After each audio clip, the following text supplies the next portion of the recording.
Alright, let me continue with the following slide. Professional codes of conduct. There are few professional association such as AMA, ABA, and so on. You can look over the internet or you can read through what are the roles and responsibilities of this association or professionals and how they practice or carry out ethics, in IS, in information system. One real world ethical dilemma is such as one set of interests pitted against another. Basically, in the area of right of a company to maximize productivity of workers versus workers' right to use internet for short personal tasks, for example. This is a big discussion, and still there is no so-called fixed or final answers. There are many companies are actually not allowed the employees or staff to use internet during the working period or during the office hours. But some companies are very flexible where you can use anytime without any restriction. But there are a lot of challenges and issues also arises due to that. So it is still being discussed, within the companies, within the organization, within the professional bodies, how to handle this, what we call real world ethical dilemmas. So this is just one example. Definitely you can pick it up any other example related to similar issues such as this. Maximize productivity versus workers' right to use internet for a personal task. So I'm from a manufacturing environment. Normally in a manufacturing environment, we don't allow the operators, the line people, to use any internet. We will completely block internet access into the manufacturing line. Reason, we don't want them to use internet for their own personal use, and if they need to use internet, they need to come to the office areas in order to use it, not in the manufacturing areas. There is some other reason as well why we are doing that, because the internet or the network in the manufacturing areas are not open to the public. It's under the so-called restricted zone. So we don't want anyone from outside, from the internet world, to come and have access to the manufacturing network or areas. So we will completely block the manufacturing or the production floor from internet access. So that is another way of managing the security of the company. So if anyone need to use internet, send email, receive email, to access to the internet, basically they need to come into the office areas where we will prepare special areas for them or dedicated rooms where they can use it. Definitely everything will be under the monitor of the IT organization or IT department. All right, so that's how we manage it. Talking about information rights, that is basically related to privacy and freedom in the internet age. The key area or focus here is privacy. So what is privacy? It is a claim of individual to be left alone, free from surveillance or interference from other individuals or organization or state. Claim to be able to control information about yourself. That is privacy. But I think if you read through this, if you really understand, it's quite difficult to find such a situation or environment anymore. So when you use internet, actually you are being exposed. You are not alone. There are many parties also watching you. For example, Google knows what you are doing, Microsoft knows what you are doing, Apple knows what you are doing, Every website owner knows what your activities online. So there is no real privacy anymore in today's world. When you send WhatsApp, for example, there will be someone who owns a WhatsApp, knows what is exactly happening, but normally they don't interfere in your transaction unless it is based on request or based on suspect, or for some cases, for some cases only. Otherwise, no one will really look into your transaction or into your data or information. The same goes to any online transaction that you do. Normally, the bank or anyone else will try not to look into it unless it is really necessary or need to, or there is a reason for it. Otherwise, it is secure. It is secure, and it is what we call is your own personal individual transaction. But the bank definitely have all the rights, all the rights to see or to view at your transaction. At your transaction. I think every one of us agree. If anyone not agree, please bring it up. We can discuss about it. Reason I'm the only one talking from the beginning. I don't see anyone talking. So if you have any question, either you drop it in the chat box or you can bring it up for discussion. In the United States, privacy is protected by these three so-called laws, or what they call First Amendment, freedom of speech; Fourth Amendment, unreasonable search and seizure; and the third one is known as a additional federal status. So that is actually a Privacy Act. So they have come up with all these, and they practice this in US. I'm very sure it's quite similar to all other countries in global, where they do have their own so-called privacy policy, protected by some professional bodies or organization for the good purpose. With that, let me move on to the next slide. For information practices, we are still talking about we are still discussing under the moral dimensions of information system. Fair information practices. We are still discussing about fair information practices. So there are a set of principles. Remember we did look at number of principles earlier. So the fair information practices are basically set of principles governing the collection and use of information. It is actually referring to set of principles governing the collection and use of information. Most US and European, they have their own privacy law, like we have just seen earlier. There are some amendments and private laws that everyone needs to follow. And like what I mentioned earlier, every country, every region, they have the same, either local or international, what we call privacy law.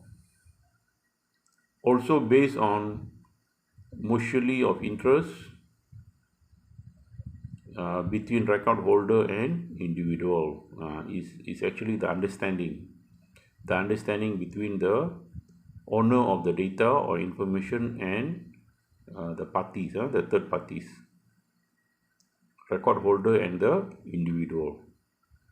So as long as there is a good understanding, cooperation, agreement, of course both of you can share the information. Otherwise, it is against the privacy law. Restated and extended by the this is like a federal or national law to provide guidelines for protecting online privacy. So these are some of the set of principles governing the collection and use of information in every country. Some of other laws, privacy laws in many countries that are being practiced are such as COPPA, gram, leech, belly egg, and so on. Okay, so I'm going to leave it to you to search further if you are interested to look into the details of all these laws.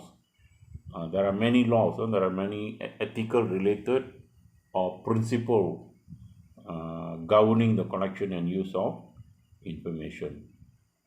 All right, as you can see some of the principles in the fair information practices in the next slide, which I'm going to skip. Please read through it, go through it yourself, and if you have any further questions, please come back to me, yeah, on those areas. What you can see next is European Directive on Data Protection. Some of the European and US good practices on data protection, and I'm very sure locally we have the same Data Protection Act. I'm very sure in your country you have the same Data Protection Act that you need to sign and agree before you start using or start sharing your data. All right, moving on, when it comes to the internet and the challenges on your privacy, yeah, there are some important or so-called interesting areas to look at. So I will be spending some time to discuss about all these. Reason this is what is happening to or affecting us today.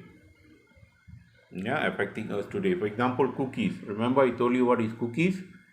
Cookies basically are small application that the web owner or the site owner develop it, and they develop it with the purpose of tracking your information, such as, for example, remember I told you what sites you're visiting or searching, how long you're on the internet, what kind of information that you are searching or you're looking for.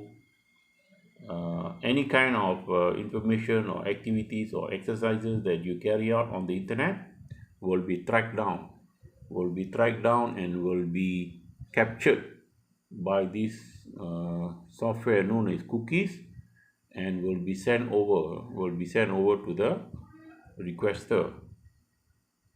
That is the function of cookies. Also, there are some very specific, or what we call even more complicated type of cookies known as super cookies or flash cookies. Do more what we call complicated jobs, or looking for more information rather than the normal cookies, and provide to the requester who asking for it. So that is all about cookies. And then next, what we have, what we call web beacons or web bugs, as another internet challenge to us today. It is a tiny graphic embedded in emails and web pages.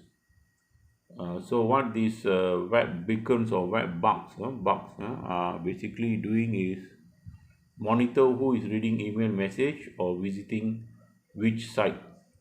Very much similar to cookies, but it is more to email messages. Yeah, very much related to email messages. Then we have spyware, which all of us are quite familiar with. Quite frequently you will come across with this challenge, which is known as a spyware. Installed on users' computers, yeah, to if your computers doesn't have any good antivirus software, or in other words, if there is no good protection, then definitely you will be hit by this spyware software. It may transmit users' keystrokes or display unwanted ads.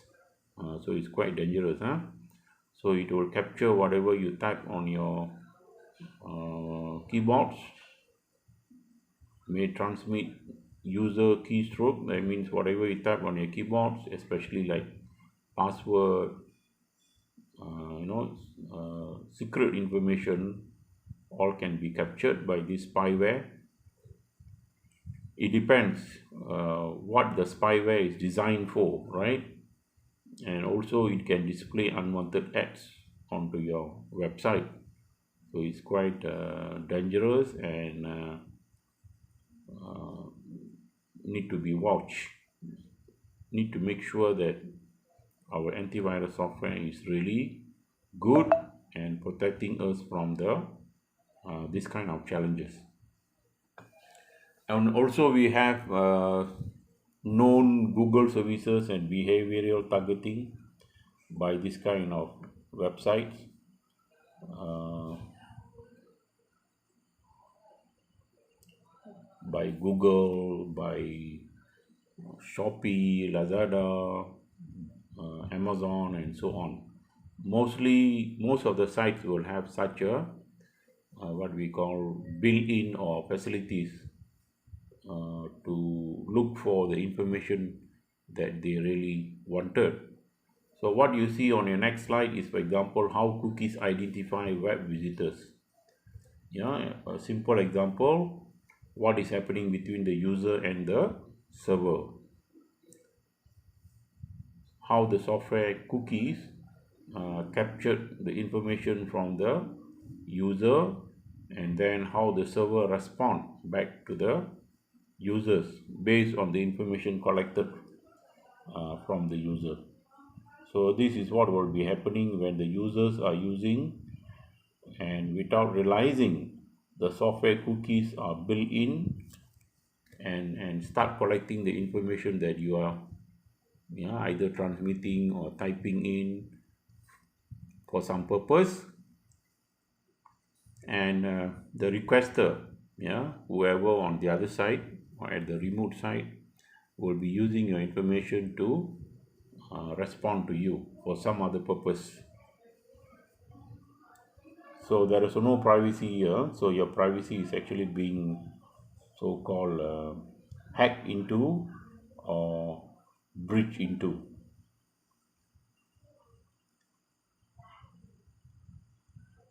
So it, like for example, in United States, allows businesses to gather transaction information and use this for other marketing purposes. So there are some rules or practices for that purpose, but normally all this will be done with a proper understanding or agreement between the two parties.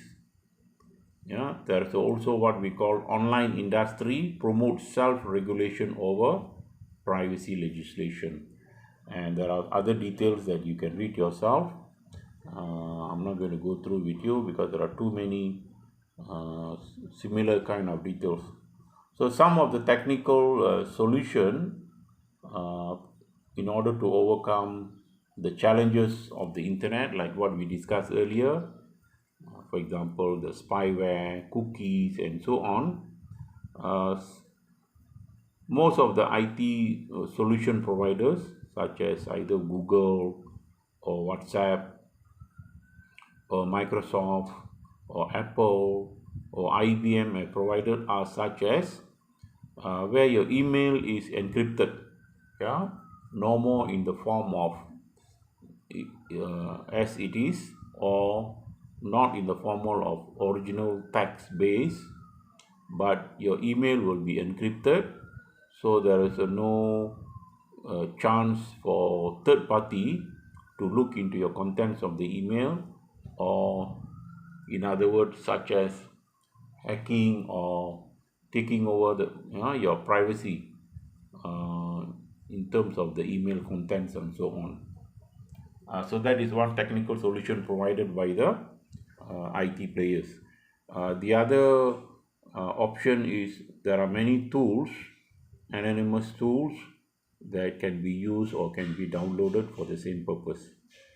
Also, there are many anti-spyware tools that you can either purchase or evaluate and start using it. Of course, nothing is free. They allow you to use it for a certain period of time, maybe like 7 days or 1 month for evaluation purpose, and then later on you have to pay for it if you want to continue use it. That is a normal practice within the IT or within the solution providers. Also, there are some features that you can set yourself or control yourself by using browser, or the features built in within the browser. For example, private browsing instead of public browsing, that you can configure yourself in your what we call browser. Depends on which browser you are using it. Either you are using Google Chrome or Microsoft Edge or any other browsers. There are some settings that you need to do, so you can look into the setting portion and configure accordingly how you want your browsing activities or your browsing setting for yourself. Also, there are do not track option that you can turn it on, so we don't want the cookies or the spyware software to track your activities over the internet. But it comes with some limitation. Reason when you unable or when you disable your cookies, there will be some features of the browsers or some features of the on that particular website will not work. So it is like a win-win situation, or you have to really look into the details, what to turn on and what not to turn on. So there are many ways of overcoming these challenges. It's all again depends, how you want or what kind of environment that you're looking for in order to experience your internet.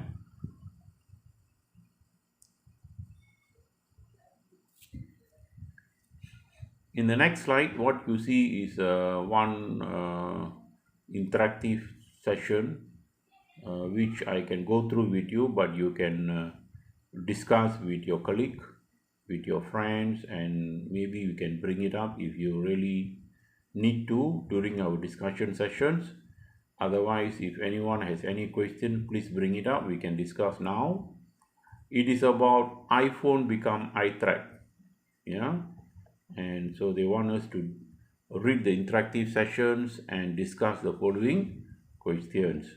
So the question is, why do mobile phone manufacturers such as Apple, Google, or even BlackBerry want to track where their customers go? So that is the question posed by them. So why they are tracking us? Why they are tracking the customer? What the customers do, what the customers planning to do, or where they are planning to go. Basically their travel information will be captured, for example. So that is the very first question that they want us to think about it and discuss. Next, do you think mobile phone customers should be able to turn tracking off? Should customers be informed when they are being tracked? Why and why not?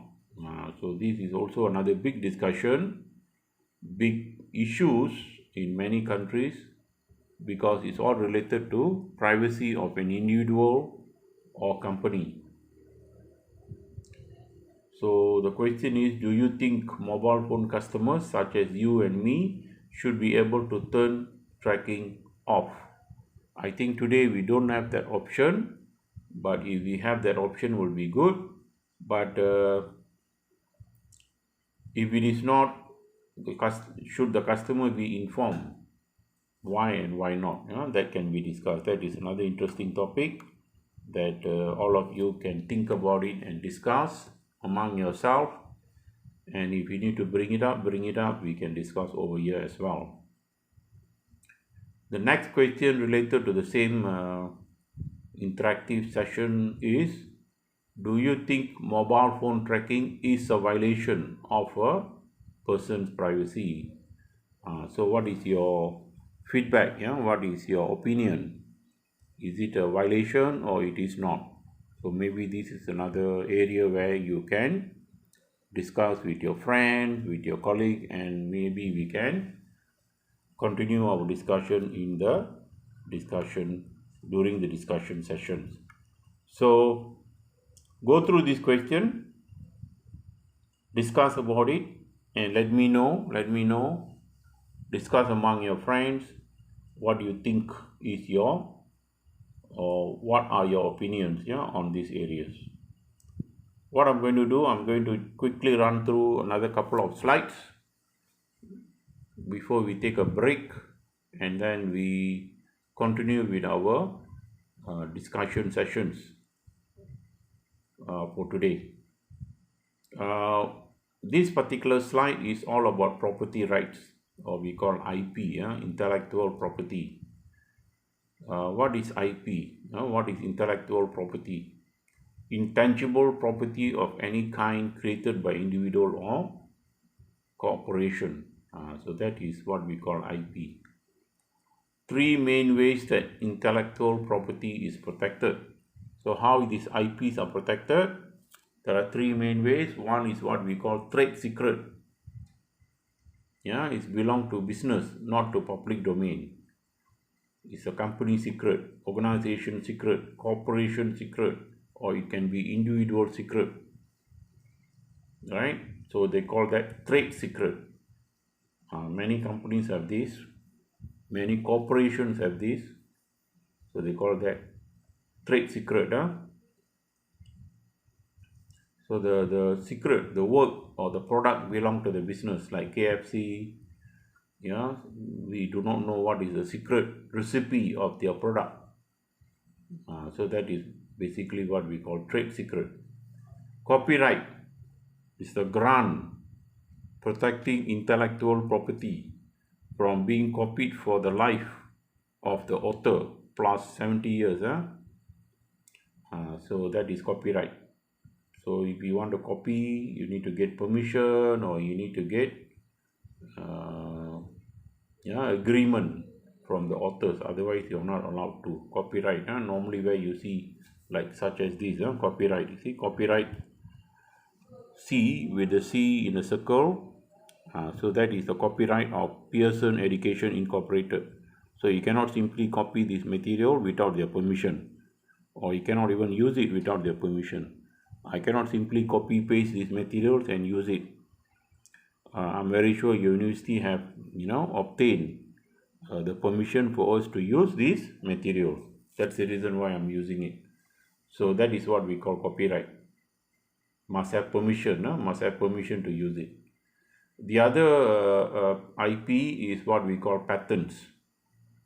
Grant creator of invention and exclusive monopoly on ideas behind invention for 20 years. So this is patent. So if you, for example, you are an individual or company or group of people have come out with some new product, invention, through innovation, and you want to protect it under your name or under company's name, you call that patents. Patents. So you have to register this with the organization in US mainly, and then they will give you a patent ID, patent name, and so on, so that nobody else can copy or do the same things as what you have created. So it's actually giving you a grants as a creator of invention, right? And definitely there is awards for it, and the patents gives you the right for 20 years, so that after 20 years maybe it expires, or you have to come out with a new invention and so on, and then you got to apply for a new patents and so on. So these are the three ways how IPs are being protected globally. Globally, I would say globally. It's the same for all countries and companies and corporations.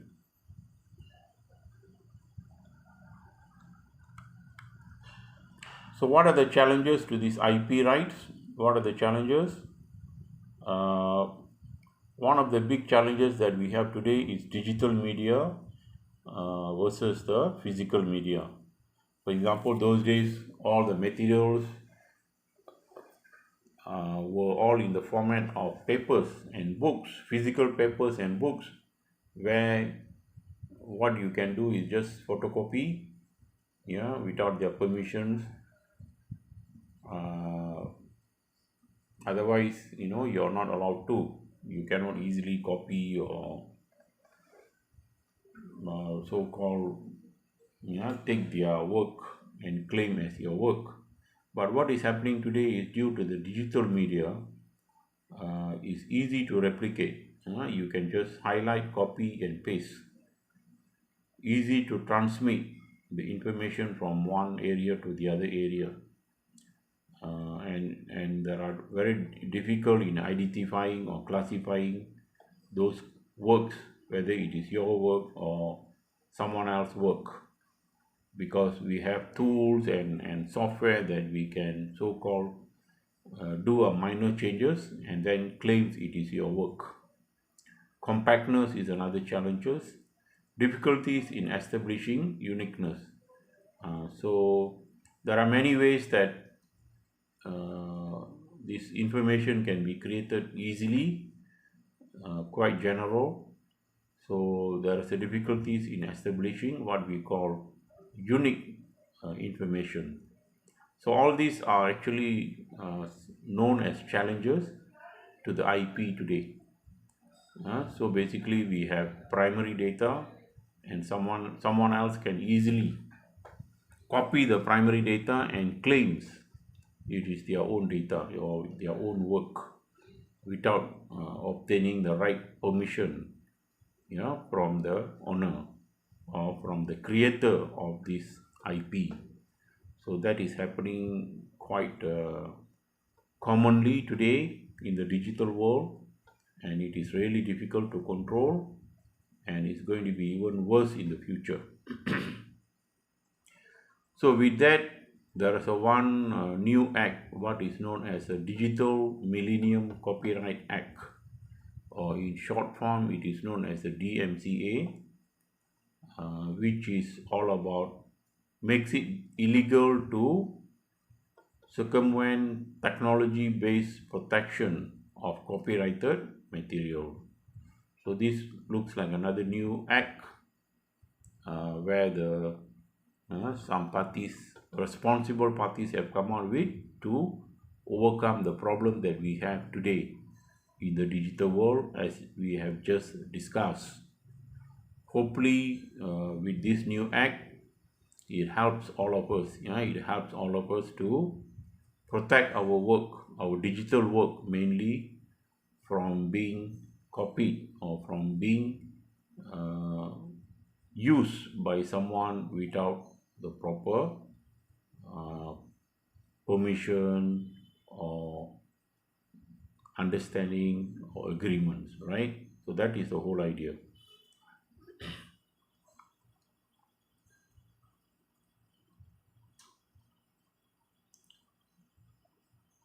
So going back to what we discussed earlier in terms of accountability, liability, and control, uh, any works that related to computer generated works or digital, there will be some problems. Some will be problems. So please go through this slide on your own. I'm not going to go through.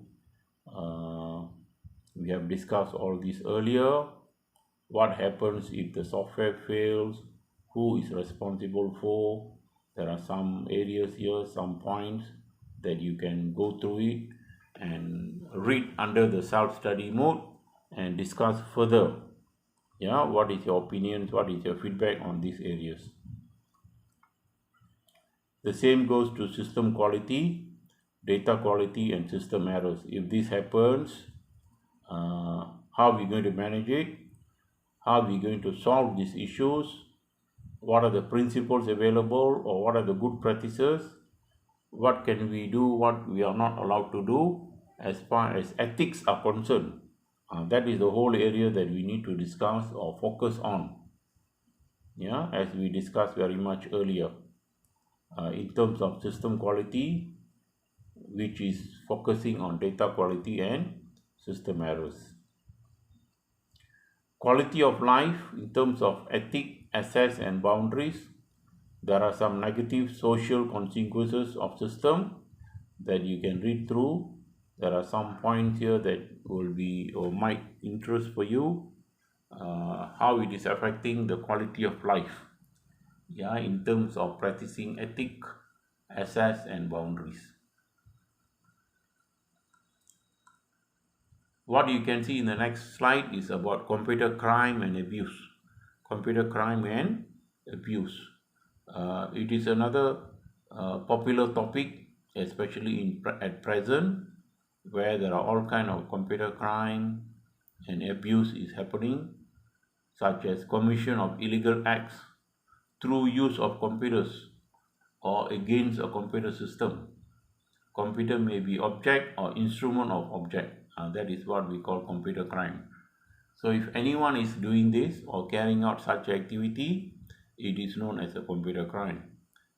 Today we are very much aware of there are many calling centers or what we call support centers are being set up in many countries where they are doing illegal activities such as calling or what we call customer support, where they're calling customers and asking for their personal informations or what we call sensitive information and making use of those sensitive information for the wrong reason, for the wrong reason, or it is also known as a scam by the scammers. So this is quite common in today's world, in the digital world.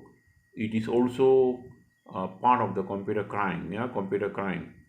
It is also a illegal act through the use of computers or people, and because here computer may be the object or instrument of the crime in achieving their objective. So that is also known as computer crime. Uh, the other thing is the computer abuse, unethical act, not illegal, not illegal, unethical act, but not illegal, which is I just mentioned, such as spam. So normally there will be a high cost involved for businesses in dealing with spam, in spam, and this spam become a new challenges to many companies or individuals or organizations in today's world, where need to be looked into seriously. And the reason for them to carry out this spam is because that particular organization or company not practicing the ethic, the good ethic. They are actually practicing the so-called the bad practices or not fair practices. In terms of employment, re-engineering work resulting in lost job. Re-engineering work resulting in lost job. There are a lot of societies or people globally are being affected in terms of employment, as we can see many manufacturing areas especially being replaced by robots and machines and systems, or what they call re-engineering work, which are affecting the number of jobs in today's world. So basically the unemployment rate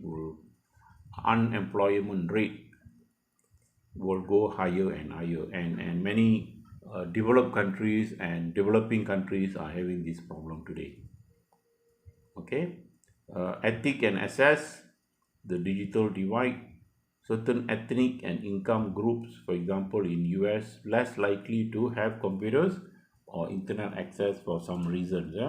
For some reason they are either don't believe or don't trust or being very badly affected, so they are staying away from computers or internet access. In terms of health risks, when you look at MIS and ethics or MIS generally, it can create a lot of what we call stress, or they call it repetitive stress injury, RSI. Larger source is computer keyboards. When you use the computers for a very long time, so it can create injury to your hand, to certain organs of your body, to your eye, and so on. and also there is a one syndrome, they call it carpal tunnel syndrome. I don't have much details here, but please Google it out or find it from the internet. This is another type of stress injury which is related to health. Computer vision syndrome, which is quite popular or everyone is uh, kind of aware of, very much related to eye strain and headache related to long hours of screen use. That is another health screen or health risk caused by the IT system.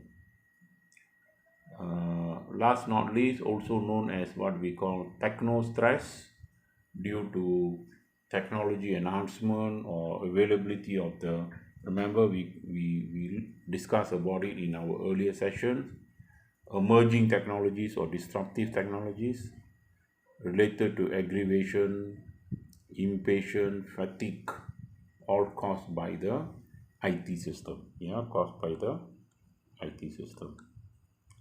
All right. So one last what we call interactive session for today before we break for a second time, and then before we continue with our discussion session, where I'll be ending my lecture session and we will move into discussion session for another 1 hour.